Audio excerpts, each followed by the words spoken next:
Good morning, everybody. Hope your day is off to a good start. We are sort of barreling towards a potential government shutdown tonight, if nothing changes. So, Emily and I just wanted to give you a little update on what has happened since Breaking Points aired yesterday. Great to see you, Emily. Thank you for joining me this morning. Thanks for having me, Crystal. Yeah, of course. I need you to interpret what's going on in the Republican side of the ledger here. So let me just give people a little bit of an update.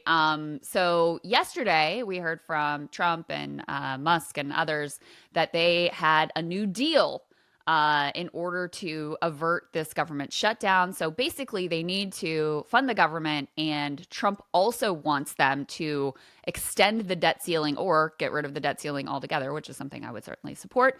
And so he put out this statement here: success in Washington, Speaker Mike Johnson and the House have come to a very good deal for the American people. The newly agreed to American Relief Act of 2024 will keep the government open, fund our great farmers and others, and provide relief for those severely impacted by the very devastating hurricanes. A very important piece vital to the America First agenda was added as well. The date of the very unnecessary debt ceiling will be pushed out 2 years to January 30th, 2027. Now we can make America great again very quickly, which is what the people gave us a mandate to accomplish. So you guys will probably recall there originally was a deal that had been negotiated between Democratic and Republican leadership that both included continuing government funding and also had a lot of other pieces. So there was something that would rein in pharmacy benefit managers. There was money for research into pediatric cancer, a whole bunch of other priorities that were put into there as well. And that's what Elon Musk and some of the Republicans began vociferously objecting to and caused that whole thing to fall apart, leaving this process in total chaos. So this announcement from Trump is, hey guys, we have another new deal that includes fewer of those other things, more just sort of like closer to a quote unquote clean continuing resolution, plus extension of the debt ceiling that they negotiated amongst themselves. That went to a floor vote yesterday, and spoiler alert, it did not end up passing. But Emily, before we get to some of the more details, what was your initial reaction to the contours of this deal as it was laid out? Yeah, so exactly what you just said, in the sense that this is 2014, basically. This feels like the fights 2015, the fights against John Boehner, with one major difference. Back then it was Jim Jordan and Mark Meadows putting together the House Freedom Caucus and saying, we are always going to object to omnibus bills. Mike Johnson comes in after Kevin McCarthy and says, we're not doing omnibus bills. We're not going to do it. So you are always going to have the Chip Roys, the Thomas Masseys of the world opposing what Mike Johnson negotiated. And he probably would have had to have Democrats vote for it in order to get this bill passed. And Right. it probably would have. But this is what happened. Elon Musk and Vivek, now that they are in charge of the Advisory Department of Government Efficiency, realized they could not stay quiet on what Johnson was about to do, which was a very normal, conventional Washington compromise in order to avoid a Christmas shutdown. But they knew they couldn't just shut up, because this thing had funding for the Global Engagement Center, which has funded places that suppress conservative websites and all of those. That you can't, if you're head of Doge, say, oh, but we'll fix it next year. So because they intervened, this became dramatic, and it wasn't going to be at all. And normally you would have had the exact same people protesting. The only difference this time around is they got a shot in the arm from Elon and Vivek, and that's right. where everything sort of spun into the drama. Yeah. So originally, just for people to recall, Republicans control the House, but the margin is very, very narrow. So if you even have a handful of dissenters say, nope, not voting for an omnibus deal, then you're done. You have to work with the Democrats. So that's what they did. Johnson had negotiated this. He seemingly felt that he had the blessing of Trump in terms of these original negotiations. And it certainly appeared, although, we'll get to the Trump people really push back on this, but it certainly appeared like Elon jumps in and forces Trump's hand, because Trump doesn't really care about austerity. He has not positioned himself as an austerity politician. In fact, he's really positioned himself opposite of that. And it's part of how he was so successful in terms of the Republican Party. And so he's fine with what they're negotiating. Elon starts tweeting up a storm, causes a ruckus, creates this kind of collapse in support among the Republican caucus. So it's not just now a few dissenters, but it's most of the caucus. So you no longer have a deal that's tenable that can be passed. So that all falls apart. The new deal that they struck, this is some of the contours of it. Internal GOP funding deal Johnson's expected to put on the floor. Funding extension for 3 months. Clean Farm Bill extension. $110 billion disaster aid package as negotiated with Democrats. This is like for Western North Carolina, other places that were really hard hit by the series of hurricanes. Clean healthcare provision extenders. I don't really know what that means. Minus PBM reform. That's actually a real loss because that pharmacy benefit reform would help to bring down prescription drug prices and is something that has bipartisan support. And critically, a 2-year suspension of the debt limit to January 2027. And Emily, maybe you can speak a little bit to this debt limit part, but part of what's going on here, which is also funny, is Republicans have consistently used the debt limit to sort of extract concessions from Democrats. They'll use it as effectively a hostage-taking tactic. So now that Trump is going to be in the White House, he wants to not have to deal with the debt ceiling and have that hanging out there because he wants to be able to do, in particular, his extension of the Tax Cut and Jobs Act, which primarily goes to the wealthy. He wants to make sure all of that is taken care of. Now, that is contra to the Chip Roy and the Thomas Masseys of the world who don't think that they should ever vote for a debt ceiling increase, period, end of story. So already you can see that there are some, even within the Republican caucus, some potential fissures here. Not to mention Democrats feeling like, well, screw you guys. We had a deal. You've got control. You have the majority of the House. If you want to figure this out amongst yourselves, go do it and leave us out of it because the deal we negotiated, you've now at this point tanked. And what does Elon do if Trump is as president? Because this is a win for Donald Trump. Kicking the debt ceiling to 2027 means he's not going to have to deal with it in the first 6 months of his presidency, which would be, that could raise some serious tensions, like, for example, Elon Musk, like, for example, with the Chip Roys, who Donald Trump went after by name yesterday and said, very unpopular member, Chip Roy, etc. Chip Roy is one of his most ardent defenders and is a very, actual principled conservative. This is a stalwart Tea Party style. Yes. Conservative, dyed in the wool, attempting to be very, it's not my politics, but trying to be principled about his, deficit hawk view of the world.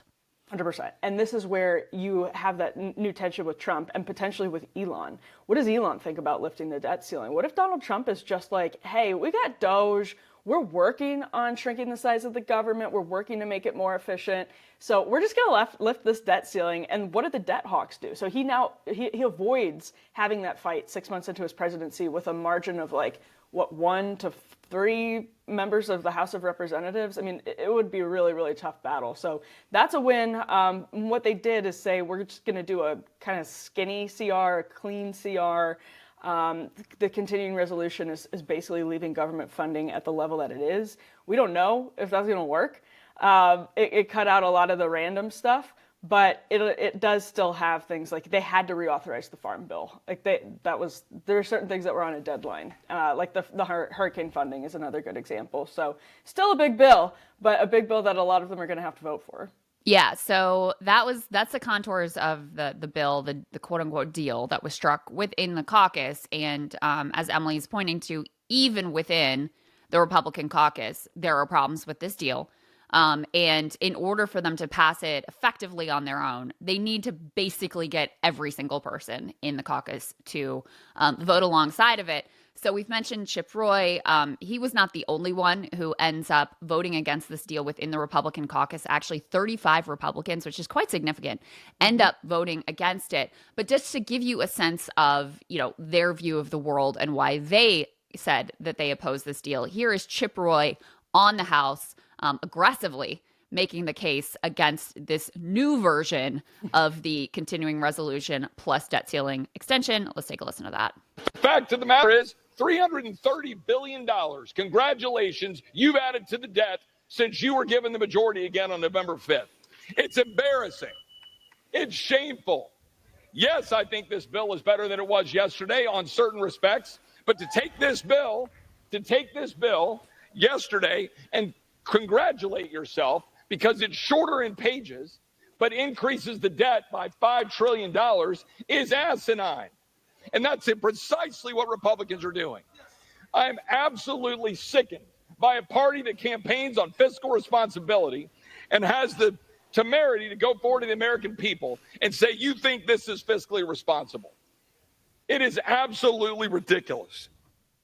Absolutely ridiculous. Now, I think it's an open question whether this party really campaigned on fiscal responsibility, because that's not like a core Trump value. You know, I mean, like I said, one of the things that he really was known for breaking the mold of within the Republican Party, both in 2016 again in 2020, is like, I'm not going to touch Social Security. I'm not going to touch Medicare. Obviously, those were long-time cuts to those programs were long-time priorities of the Republican caucus, and people like Chip Roy are still in that, you know, still very much in that camp. So in any case, Emily, the fact that you end up having not just Chip Roy, but 35 Republicans vote against this deal that both Elon and Trump ultimately get behind, not to mention Mike Johnson, who's like feels sort of like irrelevant to this whole process if we're being super real. What does that say to you? Because it is interesting. You clearly have some group within the caucus that is trying to strike somewhat of an independent stance here and not just look like they're being pulled around by the nose either by the president or by the richest man on the planet.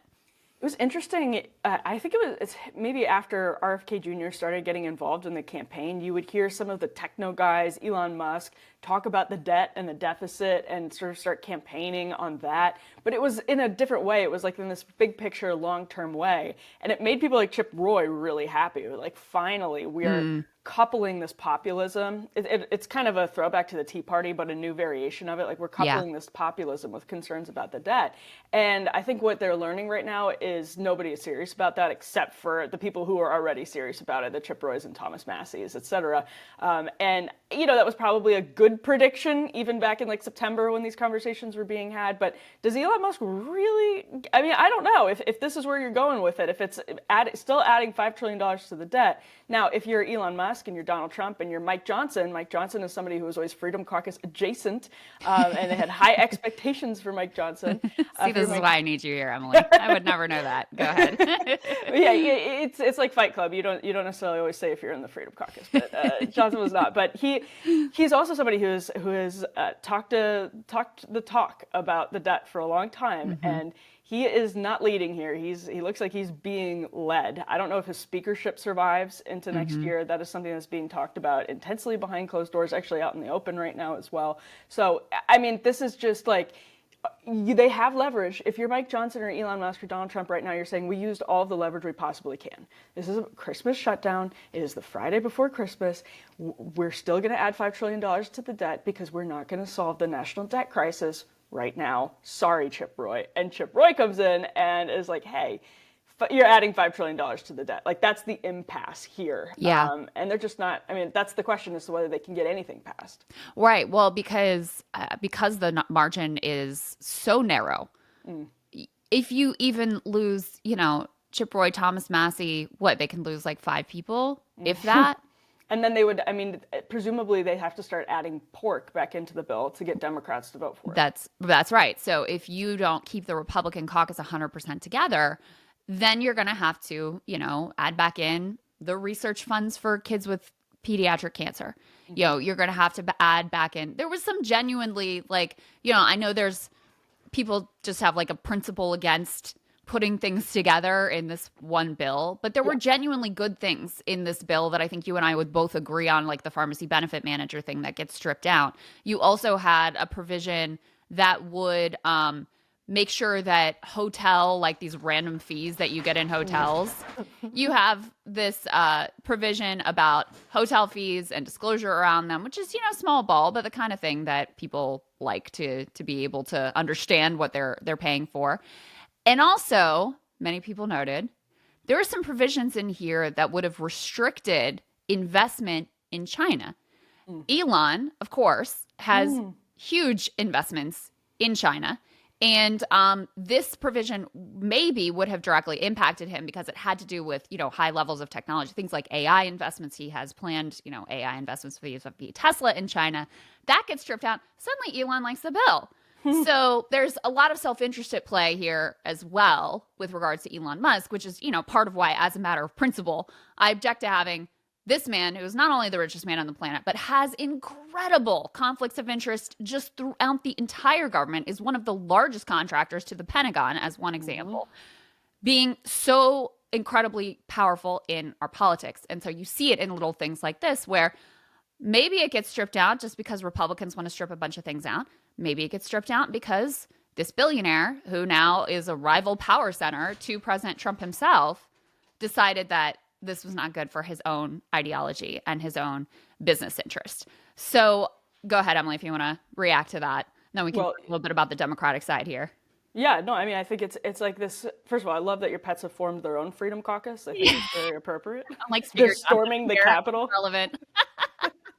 But no, I mean, it's this question about short term versus long term, and if you can ever even address the long term, if you don't address the short term, that's what the Chip Roys of the world are going to say. And I think what they're learning is that Elon Musk might have this like theoretical concern about the national debt, but it's going to be secondary probably to higher priorities. Mm-hmm. Indeed. All right. So you have the Republicans who 35 of them are like, no, we're not going along with this. We don't want to raise the debt ceiling, et cetera. So then you need a good number, several dozen Democrats to join you. So let's go ahead and play. This is actually, it's interesting. This is this guy, Jared Moskowitz, who's actually been sort of like Elon curious. He was the one, isn't he the one that came out and was like, oh, I'm going to join the Doge Caucus. Like, I want to be involved in this. So the fact that even a very centrist-y type Democrat like Moskowitz was going pretty hard against this deal was an indication that Democrats were more or less going to be lockstep against it. Let's go ahead and listen to him making the case. 1 minute to the gentleman from Florida, Mr. Moskowitz. The gentleman from Florida is recognized for 1 minute. Thank you, Mr. Speaker. Denial is not just a river in Egypt. Let's talk about the last 2 years. It was the Democrats who raised the debt ceiling, not the Republicans last time. Many of you voted against it. It was the Democrats who kept over the government, not once, not twice, but every single time we needed to keep the government open, it was the Democrats who kept the government open. More of us voted for it than you. And all I've heard for the last couple of weeks about it, this giant mandate, landslide, trifecta. Put on your big boy pants, pass your own bill. We're only here because you guys can't agree amongst yourselves. That's right. So hold on a second. Democrats will keep government open for the American people. We will mediate the disagreements between that side of the room and that side of the room. We will do that for you, but you got to at least invite us to that meeting. So if you want us to solve your problem because you can't agree amongst yourselves, reach out. Thank you, Mr. Speaker. So there you go. Put on your big boy pants. Like, listen, y'all want to do this on your own? Go ahead, do it on your own. But if you want us to participate and you want our votes, you're going to have to go negotiate with us. And you're going to have to add back in some of these provisions that you took out. And Democrats are not in the mood to clear the decks on the debt ceiling for Trump either, so that he can have a free hand to mostly cut taxes for the rich, which is the one thing that's like almost guaranteed to happen in the new Trump administration, because the Tax Cuts and Jobs Act is up for certain provisions of it up for renewal.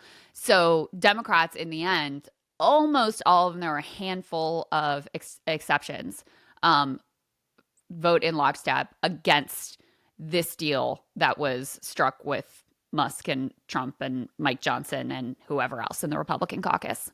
And by the way, it goes to the Senate too. So, I mean, it's just... I know, that's so true. We're just talking about the House. And not only does it go to the Senate, it's got to get 60 votes in the Senate. Yeah. So you're nowhere close to that. Nowhere close. Right. And it is, Friday morning, and they're supposed to vote on something. I know we're about to talk about this at 11.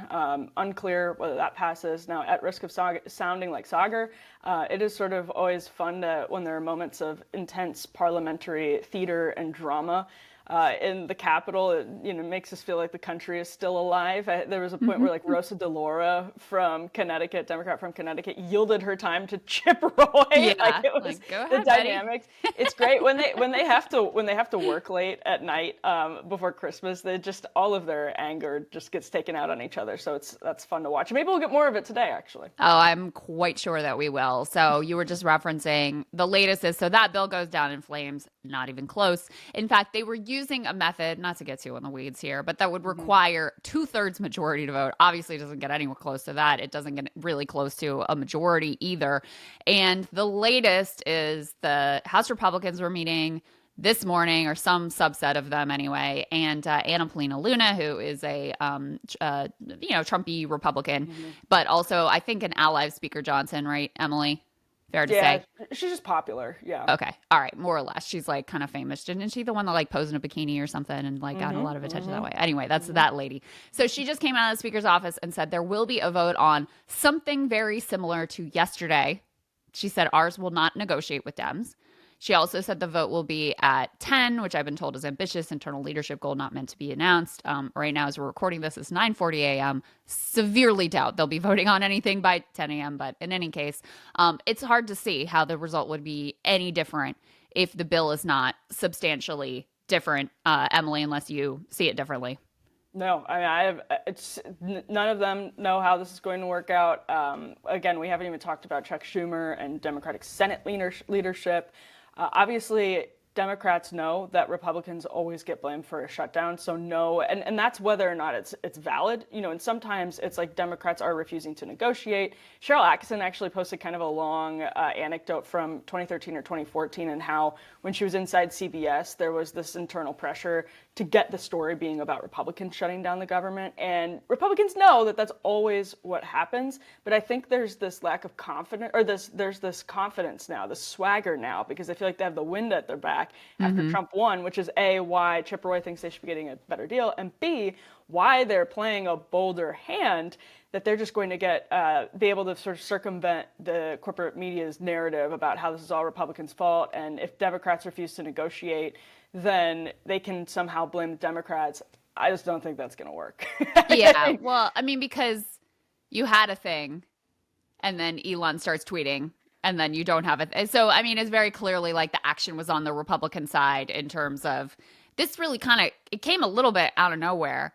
Usually these shutdown threats have some like weeks, if not months, of buildup and jockeying and what's going to happen and brinksmanship that can kind of appear to be like both sides.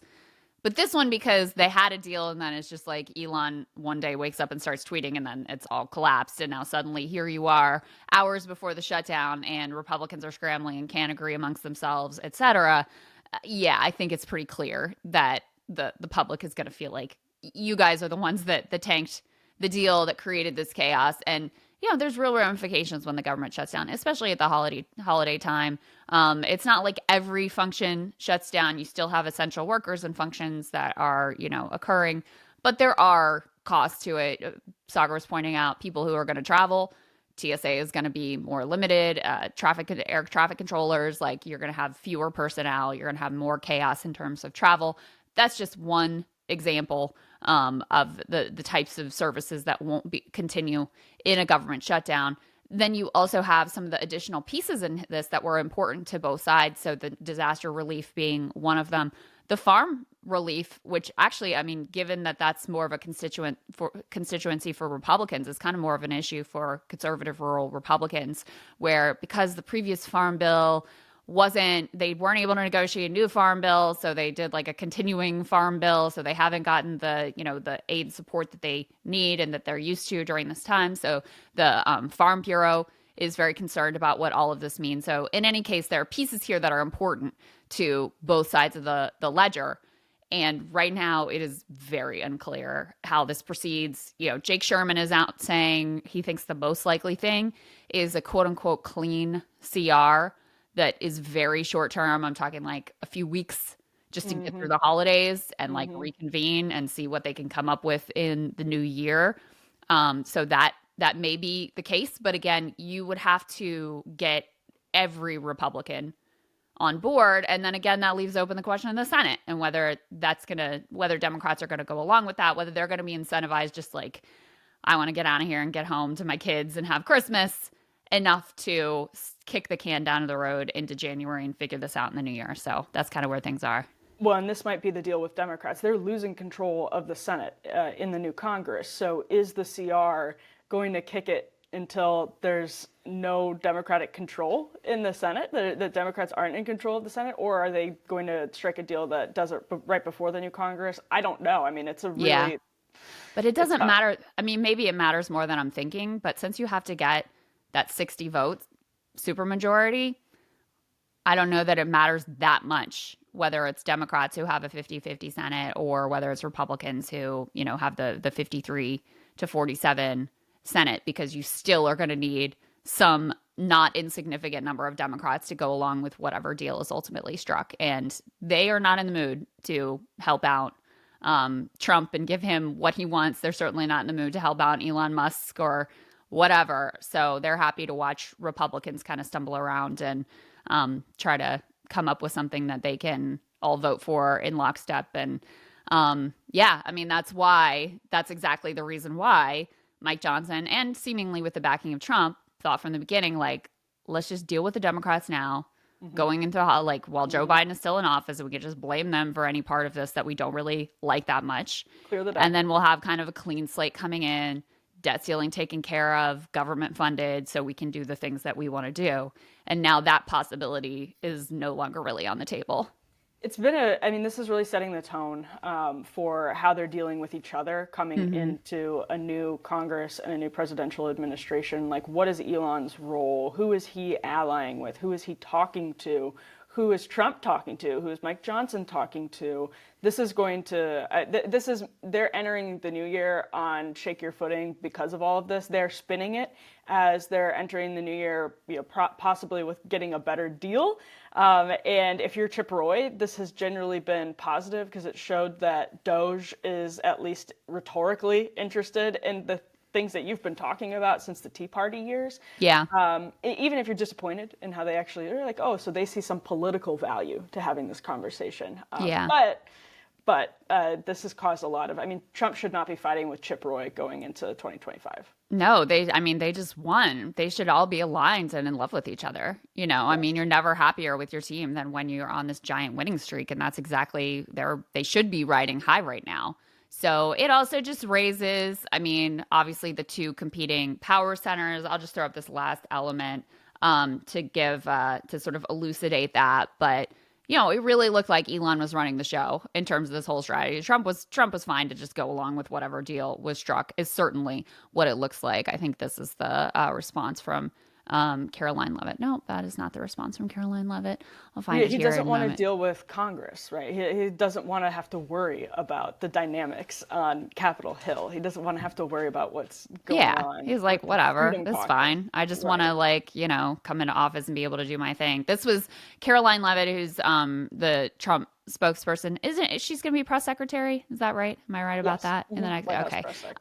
So she responded to the Elon Musk is the real leader of the Republican Party rhetoric from the Democrats. She said, as soon as President Trump released his official stance on the CR continuing resolution, Republicans on Capitol Hill echoed his point of view. President Trump is the leader of the Republican Party, full stop. I mean, the fact that they even felt the need to respond to that tells you this is getting under Trump's skin.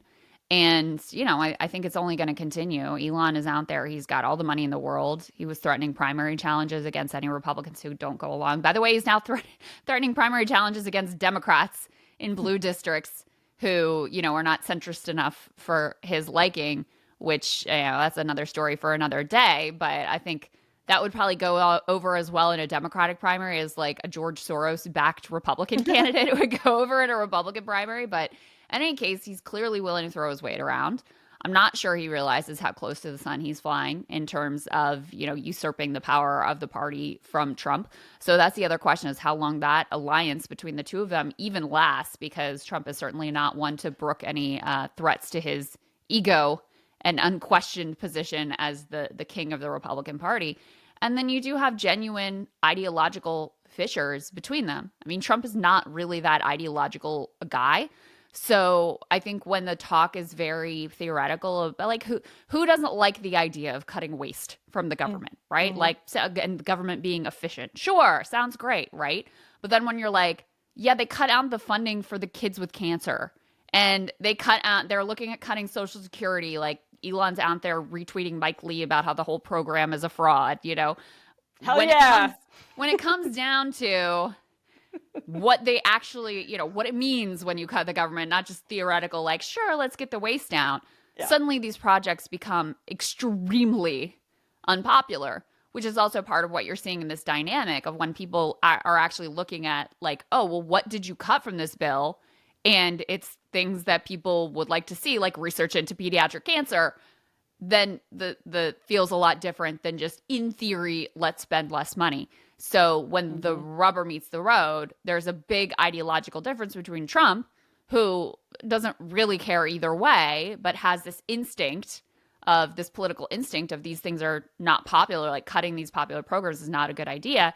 And Elon Musk, who is more of an ideological, like Javier Milei type ideological figure. I mean, this is someone he praised Javier Milei for rolling back tariffs, which again, total contradiction to Trump and what he was claiming that he supports and what he supported in the past when he was in the White House before. So this is sort of like our first glimpse into some of those potential fissures as well. Yeah, exactly. And Trump notoriously loves drama. He said as much that he likes it when people on his side are fighting it out because he thinks that's healthy and leads to a better outcome, or maybe he just enjoys it, don't we all? But like there's maybe Trump is like enjoys the Schadenfreude like everyone else does. But the Freedom Caucus, people like Chip Roy, their constituents want them to do this, and they recognize that. Ted Cruz recognized that back in 2013, 2014, even earlier than that, at the beginning of the Tea Party.